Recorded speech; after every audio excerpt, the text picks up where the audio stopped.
He joins us live. Chenue, the race starts in just minutes, at least for day one.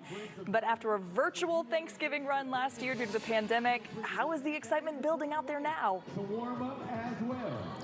Yeah, you can hear it. The music is up. People are excited. I see some people warming up already. We have a bunch of people over at the starting line here already. But like you mentioned, Christy, this year is going to be a little bit different. So I'm going to bring in the race director, Kenah, here with us with the Atlanta Track Club. Thank you for joining us this morning. This is exciting. You guys are back. What is it like to have runners here again this year?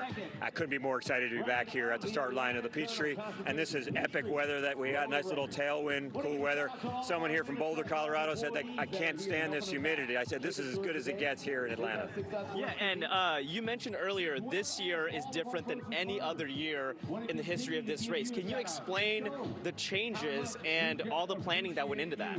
Sure thing. So we are traditionally known as the world's largest 10K with 60,000 people here at our start line on July 4th. When we planned for this year, we didn't know the conditions that would be on the ground here around COVID. So what we did is we planned for a two-day event. Half of our runners are today, roughly half today, and roughly half tomorrow. We're not going to be the world's largest 10K this year, but we're going to be the world's safest. Gotcha. And you mentioned COVID. Any added layers of protection this year?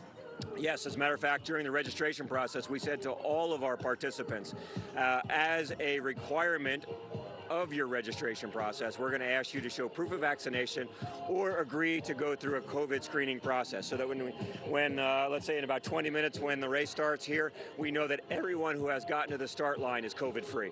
Awesome. Well, thank you so much for joining us, Rich, and congratulations getting the race off this year. Thanks. Thank you for joining us. Yep. And you heard from him there. The race will start in about 20 minutes. People are already lining up, and we'll be right back in about half an hour. It's so good to hear that music at the start line, Chenue. It's like the Peachtree is back.